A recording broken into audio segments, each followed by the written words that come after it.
All right. Hello, everyone. Welcome to our discussion of Through the Labyrinth of the Mind, an anthology from Cloudscape Comics, looking at various stories of people dealing with different mental health issues. I think comics are a difficult thing to do a dramatic reading of, and so that combined with the fact that actually it's an anthology and two of the people here were editors on the book has inspired us to do something a little different, where we're going to be sort of talking about the genesis of the book, why we felt that it was important. Everybody here also contributed a story, so we'll be kind of discussing the development of that and why we felt that mental health was a significant and appropriate theme for a comic book anthology. And then at the end, we'll open it up to questions and discussion. So starting with myself, my name is Bevan Thomas. I was the creator and co-editor of Through the Labyrinth of the Mind. I'm a frequent writer and editor for Cloudscape Comics. I've written for a wide range of the anthologies. I've edited many of them, either as the main editor or just as part of a board of editors.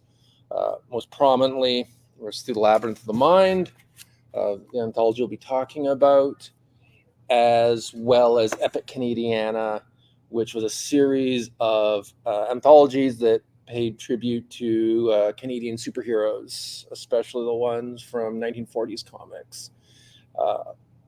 Both of those books are available on the bookstore just right across the hall, whereas other Cloudscape books are on the Cloudscape booth, which is sort of in the ice rink kind of main area upstairs. And a lot of my stuff that I've written has been sort of science fiction, fantasy, various horror, various supernatural stories, though I've also contributed to a wide variety of different genres. And I think more and more the last few years I've become especially interested in dealing with themes of mental health issues and exploring them and using sort of fantasy and supernatural imagery to try to capture their ineffable emotional experience for an audience. And that was a big inspiration for Through the Labyrinth of the Mind. So maybe how about actually I'll start with my co-editor. So Hannah, why don't you introduce yourself? Hi, my name's Hannah Myers, and I was a co-editor on the project Through the Labyrinths of the Mind. I also served on the board for Cloudscape. I started as secretary and then became vice president, and eventually I was hired to be the editor-in-chief there. And so I worked, my first main project was The Witching Hours through Cloudscape, and then this was my next sort of major anthology project. And I currently work as a comic artist and illustrator out of City Center Artist Motel in Vancouver. And we have Alina. Hi, everybody. I'm Alina Pete. I'm an Indigenous artist and comics writer from Little Pine First Nations in Saskatchewan, although I've been living here for about 10 years now. I've contributed to several Cloudscape anthologies, Megafauna, Bones of the Coast, and I co-edited the anthology Life Finds a Way, which is about hopeful post-apocalyptic stories, which came out just before the COVID pandemic. So we didn't actually get a book launch because it was too post-apocalyptic to have a book launch party for it, which was a fun irony. I've also been involved with several other anthologies through Iron Circus Comics, and as a writer, I've contributed to several short story anthologies, most of them dealing with Indigenous themes of living in a modern world, but having traditional practices sort of woven into your life. This one was a departure for me and a really welcome one. It was lovely to work on this project. All right, thanks, Alina. So the opening of the Through the Labyrinth of the Mind includes myself go into detail of what sort of inspired me to start this project, but I thought I'm gonna kind of give you kind of a quick summary here. So, funnily enough, it actually came from watching an animated superhero movie, which I guess is perhaps a fairly appropriate thing for doing something about comics. There was a movie that came out a while back called Justice League versus the Fatal Five. It was sort of a DC Comics animated movie. And basically, the premise is 5 supervillains, the Fatal Five, from 1,000 years in the future, come back to the 21st century to stop the super team, their nemesis, the Legion of Superheroes, from ever existing. And one of the Legion is able to follow them back, a superhero named Starboy. And then he has to deal with the fact that he suffers from schizophrenia, which is a very easily treatable condition in the 31st century, but the 21st century doesn't do as good a job with it. So he runs out of his medication. He starts hallucinating. Batman just shows up, beats him up, and throws him into the criminally insane lunatic asylum because he's just a guy suffering from mental health issues with superpowers in a super costume. So that's just what Batman does. And he's only able to pull himself together with the aid of Jessica Cruz, a Green Lantern superhero who suffers from crippling anxiety. And she's the only one who's able to reach him and understand him, and they work together to fight the supervillains. And I found that a very powerful idea, especially because, I mean, as the creator of the movie said, mental health issues do not have a very positive portrayal in comics, especially superhero comics. The most prominent role is the fact that most of Batman's enemies are supposedly criminally insane, so they get sent to a hospital rather than a prison, but they're also generally treated as being bad people. I mean, Joker is often written as being the most evil villain of the DC universe, despite the fact that he's, at least in theory, mentally ill. So they're also portrayed as untreatable, as in they'll always be this evil and bad. Yeah, that's very true. You just have to lock them up and remove them from society. Yep. So the movie was about trying to show them as heroic, as sympathetic, and I felt that to be very powerful. I felt listened in a way that I didn't suffer from the specific mental health issues of the characters in the movie. In my case, it's more a mixture of depression, anxiety, and social anxiety, but I still, in a general sense, felt heard when seeing that in a way that I hadn't before, especially the premise that not only are the heroic people with mental health issues, but in some ways the best people to reach out to them are other people who have suffered in similar ways and are trying to make sense of a world that fundamentally does not make sense for them. And so I found it to be a very powerful, transformative moment, and it made me want to create art in that particular direction. And I kind of thought back, and that it realized quite a large amount of my favorite graphic novels are about people dealing with mental health issues, even though I didn't think of them that way at the time. Alison Bechdel's groundbreaking memoir, Fun Home, spends a lot of time dealing with her, talk about her obsessive compulsive behavior, the different rituals she develops to try to make sense of herself. David B's memoir, Epileptic, is about him dealing with his brother's epilepsy and how that him trying to cope with that growing up makes him develop his own particular anxiety issues. Or even fiction, or even superhero stuff like Grant Morrison, Richard Case's Doom Patrol, Jim Starlin's Warlock. They're about superheroes with crippling depression in some ways that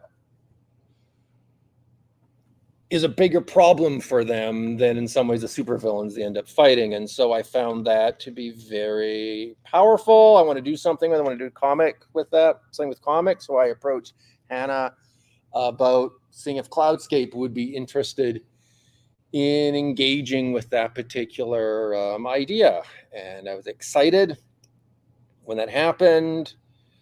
I was I felt it was very important for the book to really show how it affects different kinds of people in different ways. It mattered a lot to us to have a wide range of genders, ethnicities, different kinds of mental health issues. We wanted to show it as diverse as possible. We were excited by also the kinds of stories. They're very diverse. We have memoirs. We have naturalistic memoir stories. We also have ones that are much more sort of symbolic, using kind of metaphors and symbolic imagery to describe the mental health issues. We have sort of slice of life dramas. We've got fantasy, science fiction, whichever genre makes the most sense to people. We have issues dealing with depression, anxiety, social anxiety, dementia, OCD. And I think that is something that ended up being very, very powerful about that.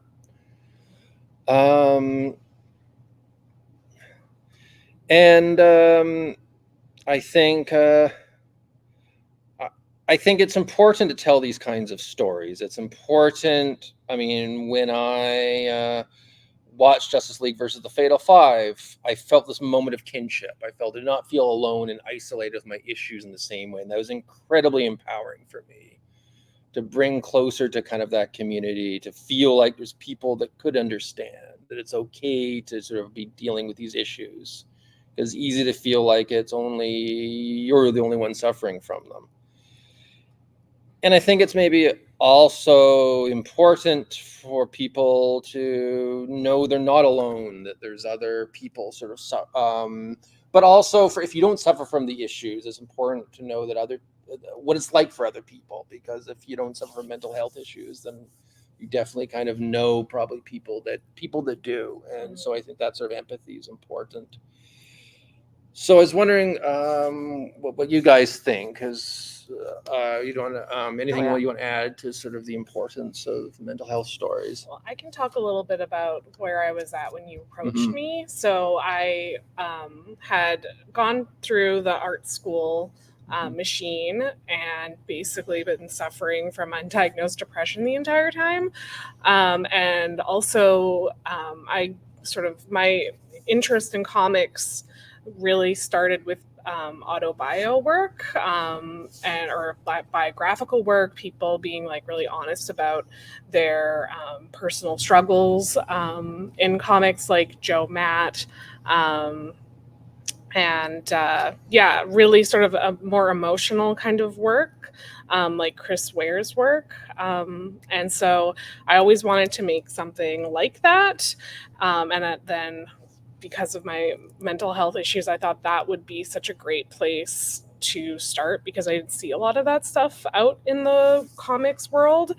And when I started joining Cloudscape, when I started joining their weekly meetings, it really helped me a lot with making new friends and having people to bounce ideas off of. And it really helped me through a lot of the more difficult times in my life. And so when Bevan approached me, it was like just the right time, because I had a lot of confidence. I was working on the Cloudscape board as a volunteer. I think I was vice president at that time. And it was just, it was perfect timing, because I was super excited about the idea of telling my own story, and then the idea of having a bunch of other people also telling their stories in the project. I was so jazzed and really excited when you asked me. I was like, yes, we got to do it. I was like, yes, we got to do it. We're going to do it. So that's kind of how it started. And we started reaching out to people that we knew personally, mostly first, because it's a bit awkward to like have start asking random people if they want to talk about their mental health issues in a comic. And so, one of the artists we reached out to was Alina. Yeah, it was actually a very good timing for you to reach out to us too, because it was mid-pandemic. So after lockdowns, but as people were trying to sort of function in society again and everything was really changed, it was a period of really high stress for a lot of people, but especially for somebody who deals with OCD like I do. So I have OCD and generalized anxiety, and some of my OCD triggers are germs and the idea that death is all around you at all times, which really made COVID a treat to live through. That was a lot of fun. So I was already been thinking about mental health issues quite a lot in dealing with the sort of fallout from that. And so it was a very, very good time to be approached and be like, hey, do you want to tell a story about living with OCD? And I realized, thinking about it, that a lot of the media I'd seen where OCD is represented at all, it's very misrepresented. So it tends to be mostly just obsession with keeping things neat and angled or hand washing an excessive amount. And very little goes into the actual mental triggers behind the obsessive compulsive disorder. So in my story, I made sure I wanted to have like most of a page that was just a chart of the OCD wheel of like the building anxiety, the need to do one of the obsessive behaviors to ameliorate the anxiety, and then the sense of relief after you've done the behavior that then swings back into the anxiety arc in this never-ending spiral. So I decided to go less metaphorical with my story and more just, this is what it's like to live with OCD. And it might not be the same for everyone, but at least this is a representation of what it's like. That's more accurate than anything I'd seen before. Yeah, definitely, I think results in a very effective story. As I mentioned, I think there's a lot of books, like comic books, that either directly or indirectly relate to mental health, from memoirs that go into really in depth to superhero stories that sort of play around with some imagery of that for your characters. So I was wondering, do you guys think is there something about the comics medium that makes it especially effective for telling stories about mental health issues, or which encourage that particular kind of story? You want to go ahead, Alina? Sure. I mean, I love comics as a medium because they're really accessible to a wide variety of people. Especially younger readers tend to really be drawn into the artwork. Even if they're not strong readers, they can engage with the artwork. But even if they are more advanced readers, like, it's still a really interesting way to, you might imagine a scene one way in your head, but when it's on the comic page, you can read into it in a very different way than if it was just in text. So I think it's a very engaging medium to talk about something that a lot of people might be very scared to talk about or to investigate further. That's a really good point, actually. The idea that, like, you can sort of project your own experiences onto the images as you're reading it and feel. I've had a lot of people tell me that they have felt like they could really relate to my story, which is really interesting to me, just because of how personal it felt at the time.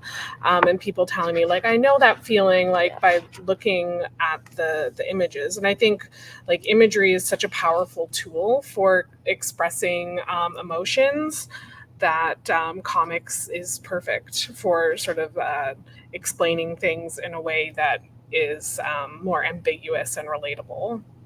Yeah, I think it's very true. I think pictures can be very intimate. I mean, it takes millions of years to evolve, but we've only really had books for like a few thousand. So, like, our brains, we have to force our brains to read. That's not how we naturally understand stories of the world. We understand through pictures, through sounds. And so I think in some ways that makes it easier to engage with pictures, with a story with pictures, and where you more quickly, more deeply get into it, which I think is very powerful. But like a book, comics are kind of intimate. You're not sharing it with someone, the reading with someone else in the same way as you're often watching a movie with more than one person. So I think maybe that also helps to kind of go deep into the person's head, kind of explore sort of what they're thinking. I think you might have something there about the relatability of the images that are depicted, that are a little bit less, like, when you watch a movie, you're seeing the actor and you don't necessarily relate to that actor in the same way as you do with a little cartoon person on a page, where you're filling in who they are, and you can relate to them a lot easier, which I think is why superhero comics are really appealing to a lot of younger people, who are sort of see themselves in these larger than life characters. I think another interesting thing about it is words and pictures can do different things on the same panel, and like I think there's like a tradition of having very metaphorical imagery in like even memoirs, like in Mouse, where everyone looks like animal, like mice and cats and stuff like that, or in Epileptic, where it becomes really monstrous and kind of a lot of horror imagery, like sort of anxiety and epilepsy turning into dragons and demons and stuff. They're attacking the characters. But then the captions are very naturalistic. So like the words are telling you what's actually happening. Literally, the pictures are showing a more metaphorical, emotional, often exploration of it. And so or you can get irony, where you go, everything was fine, but in the image on the page, everything is very much not fine. Mm-hmm. Yeah, I think a lot of the magic that happens in comics is the juxtaposition of the text versus the imagery. And it's sort of like the text shouldn't describe what is in the panel. It should complement it or like oppose it. Yeah, and metaphors are a really great way to engage with these sort of mental health issues, because a lot of time they're often hard to put into words. But if you can draw some of the feeling and then support that with text, it makes it easier to express. Yeah, definitely. So I thought maybe so let's now move maybe talk more specifically about our own particular stories there. So I kind of decided to sort of engage with sort of my own kind of cultural heritage. I'm really into King Arthur stories. I'm of Welsh heritage, so that's sort of the original version of the King Arthur stories. And I became fascinated with the fact that like a lot of people kind of who haven't really read them kind of imagine the characters being very two-dimensional, sort of pure good, virtuous knights. But they're often incredibly flawed. Like the theme is often not so much that, you know, you should be good like these. It's that you should aspire towards goodness, even though you fail, even though people fail because they are imperfect, because they are mortal. And many of them fail psychologically. Like one of the Welsh romances is about a knight called Geraint, whose father gets too old to run his own kingdom, so Geraint has to run it, and he just wants to be a knight and an explorer. That's where he gets his bliss. And he falls into depression because he has to be a king, and he feels trapped. And he thinks no one can love him. And when he sees his wife crying, he assumes that she must have a lover, an affair, because he does not believe that she could feel so compassionate for him because he's hating himself. And so he rides off into the forest to die, to fight as many giants and knights as possible because he feels that's the only thing left for him. And it feels very real. I was fascinated this medieval story written by my ancestors felt so psychologically real and so related to modern issues of feeling trapped and frustrated. This is not the life you want, and you don't know how to escape it. And so I wanted to explore that, to kind of to feel this kinship I felt with my ancestors exploring similar issues, and maybe to feel kind of this connection between the present and the past in my story. So I work with Devin Rosiczuck, a very compelling, detailed artist, to sort of boil it down to like a 9-page story. And I felt that to be a very powerful and personal experience. How about you guys?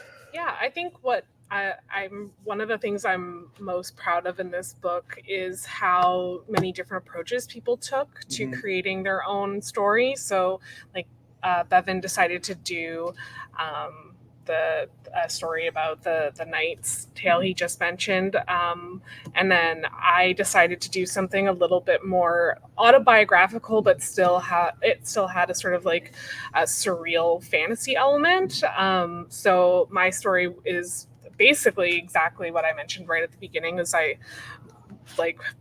basically had undiagnosed depression throughout my art school career, and so I talk about the feeling of I was trying to express what depression feels like through imagery.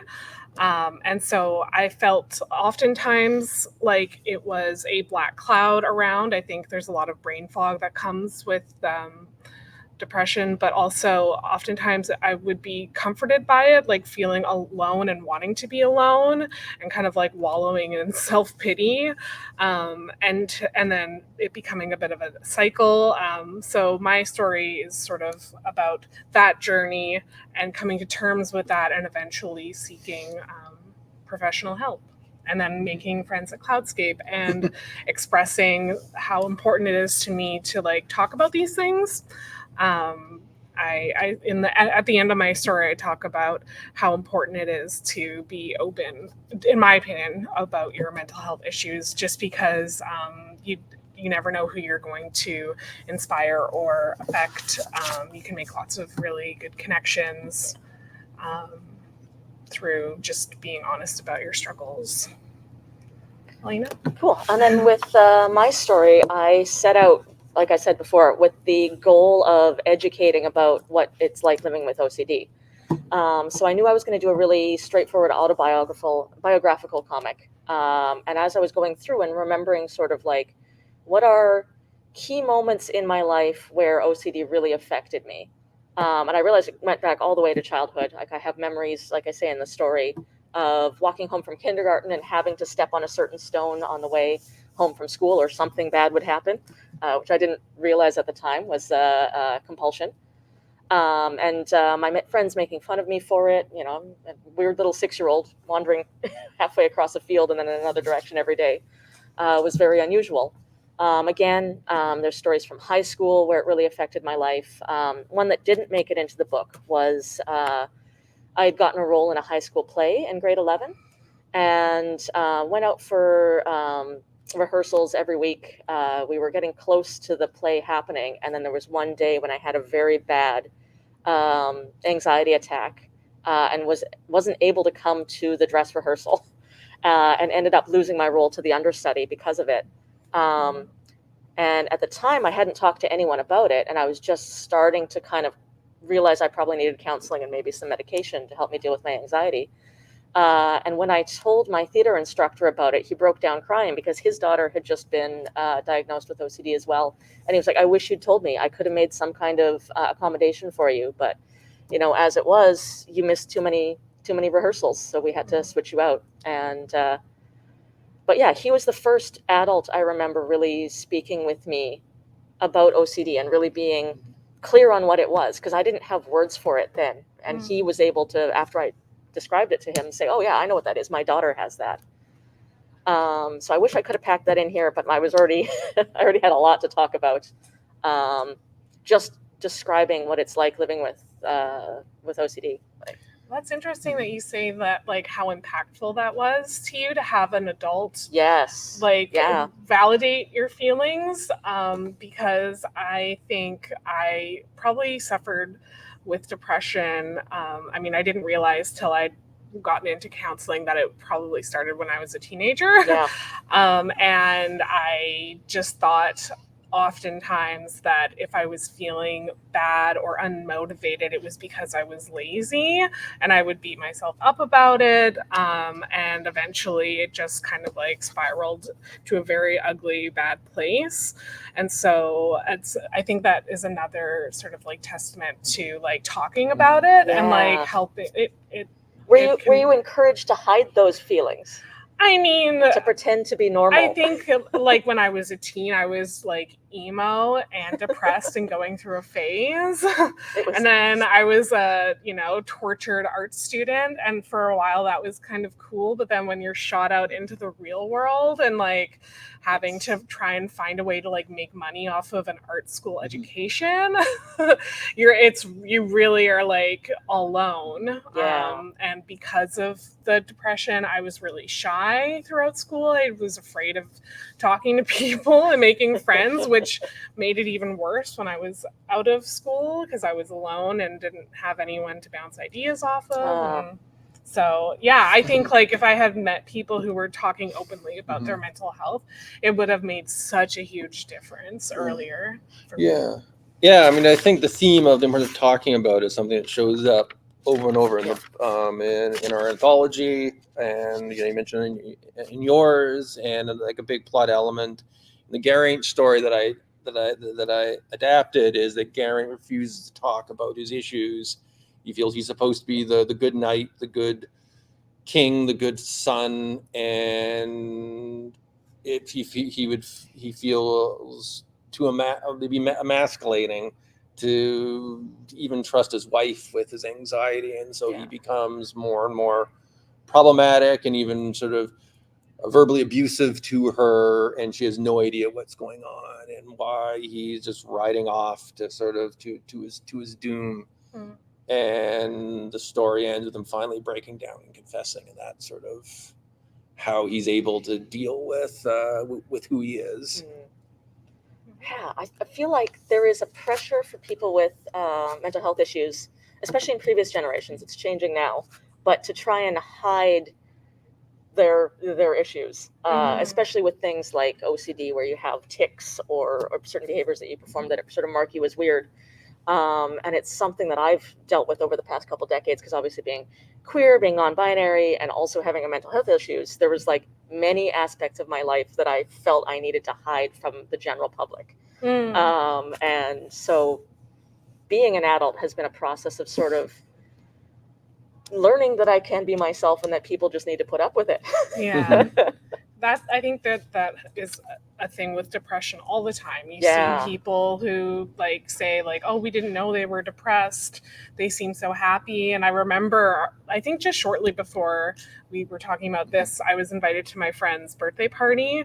And we were both talking about how like both knew each other, like struggled with anxiety and depression. And I made a joke about how hard it was for me to leave the house. And she made a joke about how hard it was for her to leave the house for her own birthday. And we were like, isn't it so funny? We're here and pretending to have such a good time. And we're both so miserable.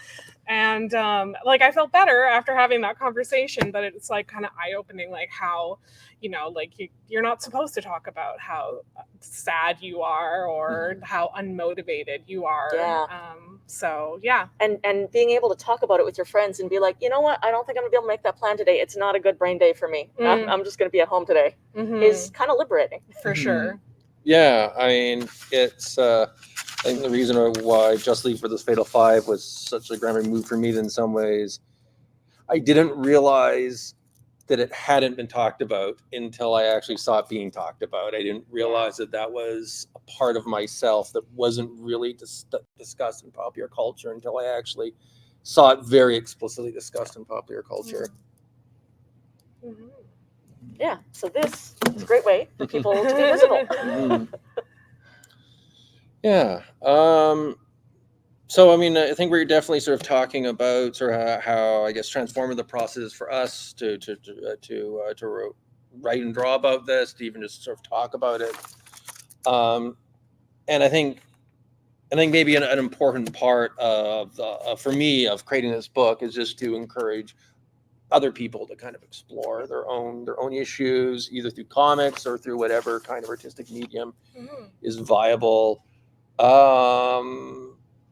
for them. And I was just thinking, in some ways, I think like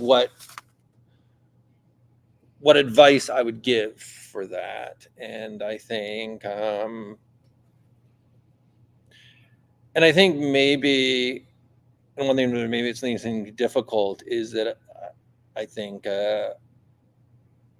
honesty and kind of truth, I think, is the really important thing, and that can take different forms. Like I think when talking about stories, I think we can talk about literal truth and we can talk about emotional truth. That certain things can more easily capture a feeling than simply describing how it's actually happening. I'm blanking on the author's name. He was a guy who's in Vietnam, and he wrote autobiographies of his own experience. And he also wrote a novel, Things They Carry.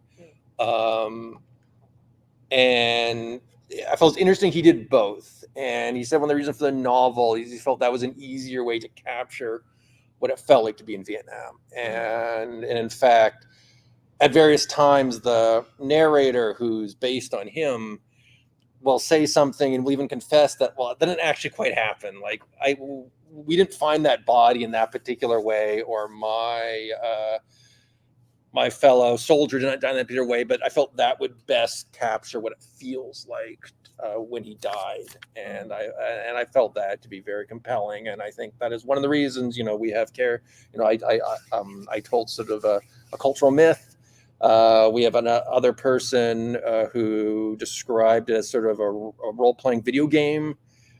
She was playing, and that was sort of capturing sort of her issues. We have a lot of very, both of you described your issues in kind of a metaphorical, almost as this living supernatural entity you're in direct interaction with. And I think that's important to find out what is the best way, what makes the feelings real to you, and then to be very honest about that, and be willing to deal with it when it's uncomfortable, to try to put your discomfort and your rawness kind of on the page in the way that's sort of best for you. What do you guys think? What would be the most important thing when telling these sorts of stories? Well, I think for this book in particular, what stood out to me was the use of metaphor and symbolism. Like even the more autobiographical works have like pretty strong and powerful symbols, and that's something that we decided to incorporate into the book design. So at the beginning of each story, we've picked a symbol. Like for Alina's, it was a little like statue of a brain gremlin that is their little OCD brain gremlins, and Bevan's was a chess piece. A white knight kind of fallen over. Yeah, and we have my friend Eden's story has a candle. And so actually Eden's story is one of my favorites in the book, and it's because she's chosen to represent her experience with PTSD as a cancer survivor, as basic, like a fantasy, like a dark fantasy of a girl living in a sort of corrupted, haunted house, and her saying, there's all these things wrong in this house. I need help here, and the sort of town wizard coming by saying, no, everything's fine, everything looks good, it's fine. But then as soon as the wizard leaves, there's the paranoia that creeps in of things are not right here. And, I think that's such an interesting metaphor for her feelings. That's one of the ones where I really love the irony on the page of going, everything's fine, and then the room is like dark and creepy, and there's these tendrils like creeping in.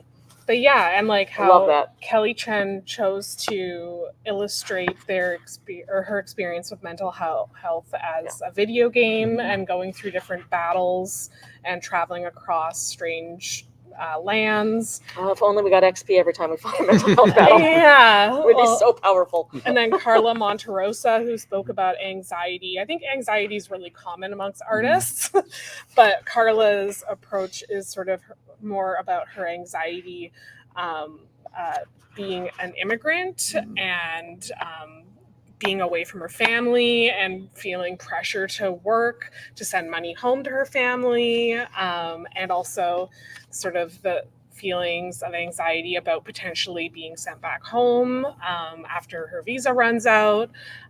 So there's so many things to be anxious about. And there's so many, like such a wide variety of expressions of different styles too. Every single style has is so radically different than the one before. I love it. Like Jack Briglio and Devin Taylor's work about his father's or grandfather's sort of decline into dementia. It still comes down to a symbol of a chocolate bar. But it's also like very illustrated in a very beautiful traditional comic book way. Yeah, very, very realistic kind of, which I think really captures the very slice of life, kind of very grounded story. It's much less symbolic, so it kind of... I like how every single one of the stories is different, but they are all humanizing and relatable. Mhm. Even the most metaphorical ones in there have, I don't have anything in common with a Welsh king, but reading a story about a man with depression is relatable and humanizing. Like you can sort of feel like these are people you could meet on the street, even if they're living in fantasy realms or living in the distant past. And I think that's really going to make stories of mental health a lot more approachable for people to engage with. Yeah. So as you said, like people who want to write their own stories, I think it's important to like think about your story thoroughly, decide like what you want to tell, and then I think it's really powerful to incorporate symbolism or metaphor as a sort of vehicle to telling that story. Yeah. Very true. Oh, and Patrick O'Brien was the Vietnam War veteran I was thinking of. Really? Yeah. Oh, I should read those books. I've read all of the ship ones. Wait, or maybe it's someone else, right? Maybe Patrick O'Brien. He did lots of tall ships. It's not Napoleonic era battles. All right, yeah. Huh. Maybe I'm thinking of someone else, but anyways, maybe Kevin O'Brien. Anyways, doesn't.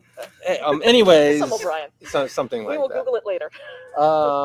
Anyways, so we thought we might take the opportunity to take any questions now. Does anybody have any questions or comments about what we've been discussing? Yeah. Well, congratulations on getting the book completed. I take those comments. Kudos to everyone involved. I think it's courageous work. I think we are in an era where there's a lot more understanding, but any kind of mental health challenge can be a distance. So I think it's a noble gesture on the part of everyone involved. One thing I was thinking about when you're talking about these matters is the actual production of comic books. I find at times can be challenging to your mental health. I know, you can be 12, 14 hours in isolation. Yeah. That's alone with your mind. So I know even I have to be conscious of these things. There's kind of like a timer now in terms of how long I'm going to be at the desk. So I was curious, respectively, how all of you have faced that particular challenges in the production of comics. Well, Or if it's been an issue in any way. Oh yeah, at least for me, like that's what my story was about, was being really isolated after leaving art school and trying to create work without anyone to talk to about it. And so like it was Cloudscape, really, the publisher and community comics organization, that brought me out of it. So they have, I don't know, the pandemic kind of like messed up their schedule with they used to have weekly meetings. I'm not sure if they're still weekly or if they're bi-weekly, but they're either online or in person now, and you can go and work with a bunch of other local comic artists and get feedback on your work.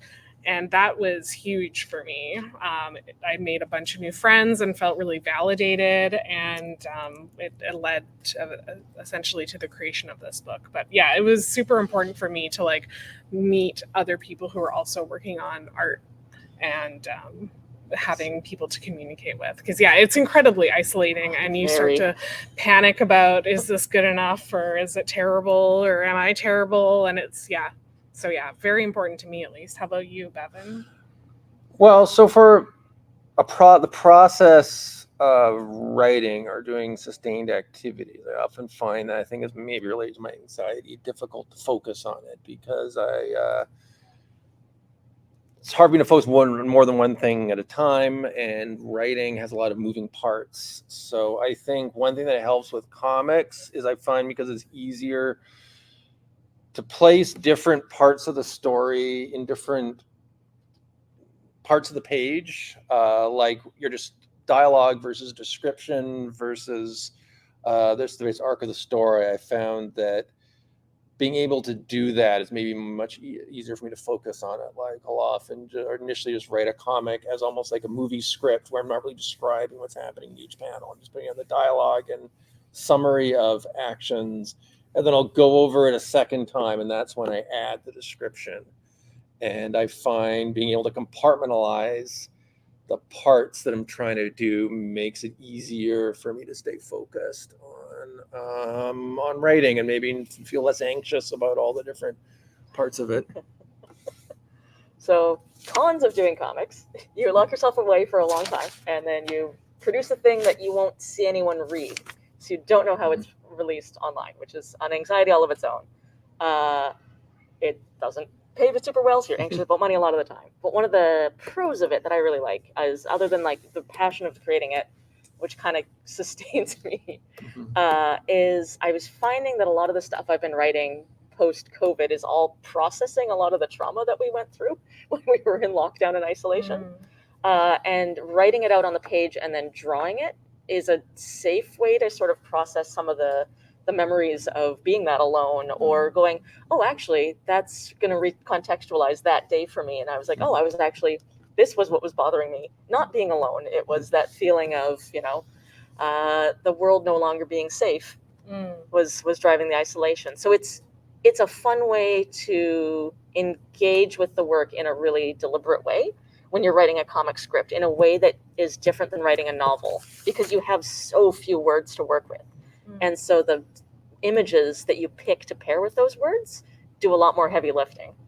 And I find that really an interesting mental exercise. Yeah. So it's fascinating. I just have a question about when you're writing your script. Do you do your own illustrations, or do you have an artist that works? If you choose an artist to help you illustrate, or do you do both?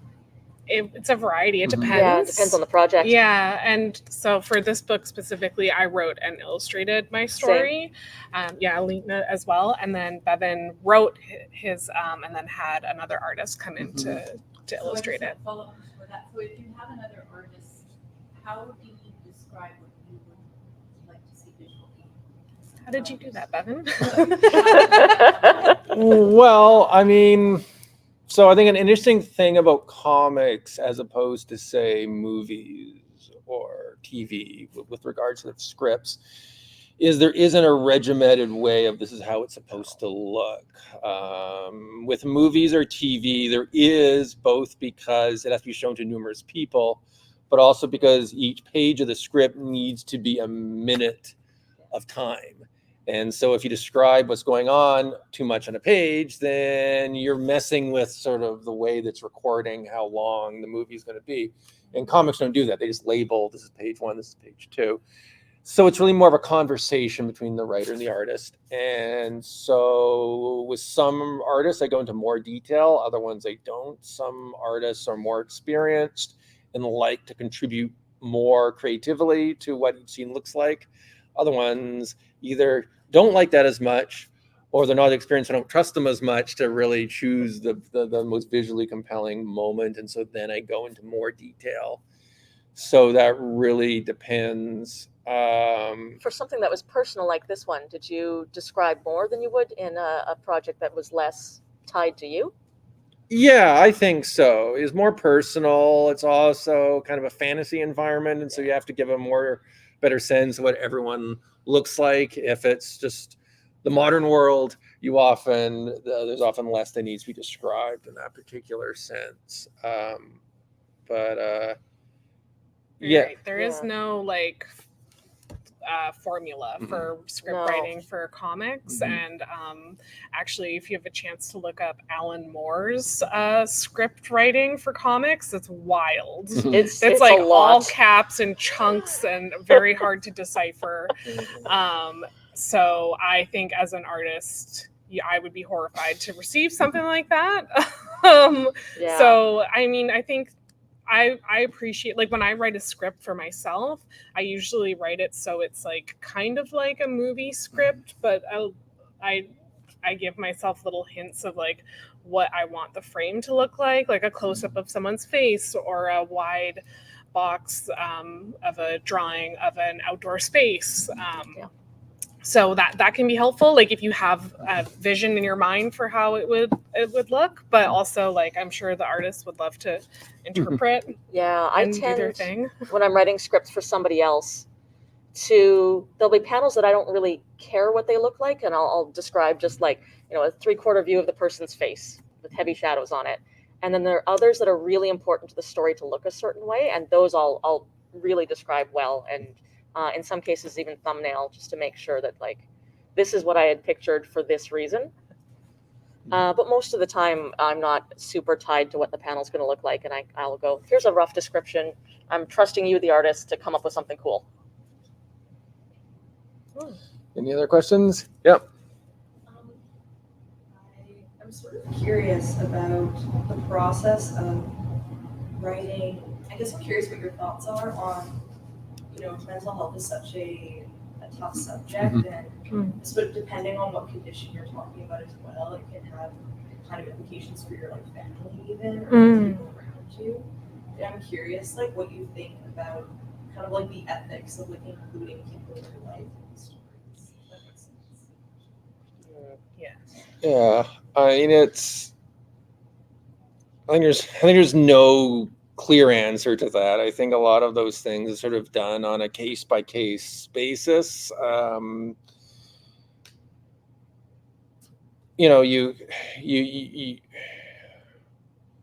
You have to kind of weigh different things, sort of the honesty of your story versus, I mean, certainly there's people that can be problematic to other people. I mean, the first volume, Alison Bechdel's Fun Home, is about her complicated relationship with her dead father, and a lot of sort of the bad things that her father did. Her second volume is about her complicated relationship with her mother, which starts with a lot of conversations with her mother, who's not pleased by how the family looks in the first volume. I mean, I think perhaps in the best case, if it's viable, talking to the people ahead of time. I mean, that actually comes up in Are You My Mother, where the mother finally shrugs and says, I don't really approve of you saying this, but go ahead if you feel like you need to do it. She's at least willing to live with sort of the honesty of the book. And I think if it's possible to at least get that from the people you're exploring, then that's good. If not, you've got to decide what's more important. Or you can also have metaphorical people that symbolically represent the people that you have issues with. That can be... That's so fraught, and that's such a fraught conversation to have, especially when you get into family stuff. I'm writing a novel right now that is a slightly fictionalized look at my family's intergenerational trauma and post-residential school experiences, which is a lot. And I had to sit down with my family and be like, so I'm writing this, and it's very much informed by us. These characters aren't us, but they kind of are. And my mom was like, that's great. I'm totally happy to have you write me and your sister in it, but your grandma is going to be really angry. And I'm like, I know, it's not her, though. It's a version of her. And she's like, yeah, but like, just be aware. I'm like, okay, but like, I can't not talk about that because it informs the trauma of all of the other characters in this story. So I'm just going to have a chat with my grandma. It'll be fine. Yeah, I think at least for me, it's like you have to come up with a strong story first, and then decide like if the characters that are a part of it, like if it's important for them to be like accurate representations of your friends or family.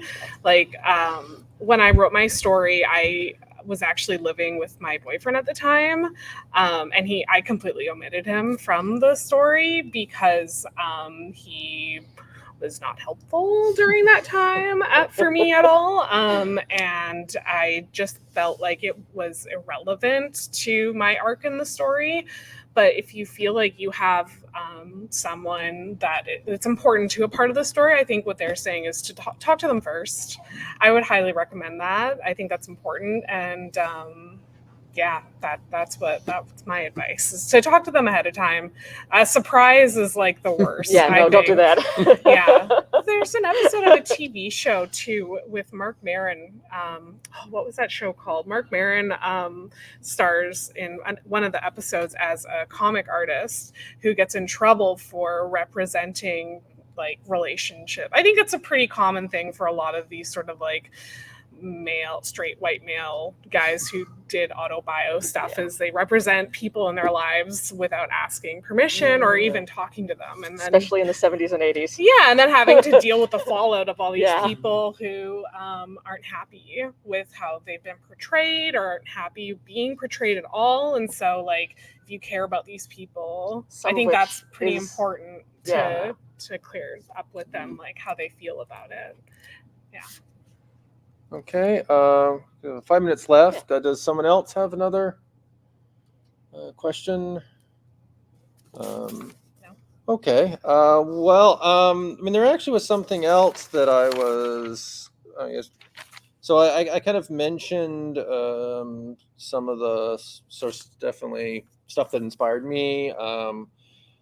The Fatal Five movie, sorry, and then sort of comics like Epileptic, Fun Home as sort of powerful stories for mental health. Even in my case, the Legion and Doom Patrol TV shows, I think, are probably the best superhero TV shows out there and are surprisingly compelling looks at mental health issues in different ways. I was wondering if either of you have sort of graphic novels that you would especially kind of recommend for exploring mental health, either ones that directly inspired you or just the ones you found useful. Mine's not a graphic novel, but if you do want to read more about what it's like to live with OCD, I highly recommend Turtles All the Way Down by John Green. I really, really related to that one, even though the main character's version of OCD and her OCD triggers are a lot different than mine. There was enough same in there for me to be like, oh yeah, that's what that's like. And it's just a really, really good representation for it. For me, at least, I think some of the best visual representations of mental health that I've seen have been at like zine fairs. Oh yeah, yes. There's so many Yes. local independent artists who have their own struggles and love to write about them. And so actually there's a bunch of booths upstairs, and I definitely saw some content on mental health up there. So that I've got a little collection of a number of zines. Every time I see one about mental health, I usually pick one up. There was a couple good zines on mental health at VanCaf this spring, and I I'm can't remember the artist. Yeah, that's the thing, is I've got like a collection of probably like 15 same. mental health, and I can't remember any of them. Yeah, definitely Vancouver Comics Art Festival is a great source for stuff about that. Inspiring content. Actually, and it's free. Yeah. One of the big graphic novels that actually probably inspired this book was Elena M. Will's Look Straight Ahead, which is a very powerful symbolic story of a teenager suffering from a mental breakdown, and then it's shown as monsters and demons and fighting against stuff. And actually, she contributed a story to this particular book, so that was pretty exciting. Okay, so it looks like we're pretty much out of time. So I'd just like to remind you, if you are interested in the Labyrinths of the Mind, it is available on the table right over there with various other books being sold by various attendees here. Cloudscape Comics, the publisher of this and of numerous independent comics, also has a booth upstairs in the rotunda. So definitely take a look at the various things they have there.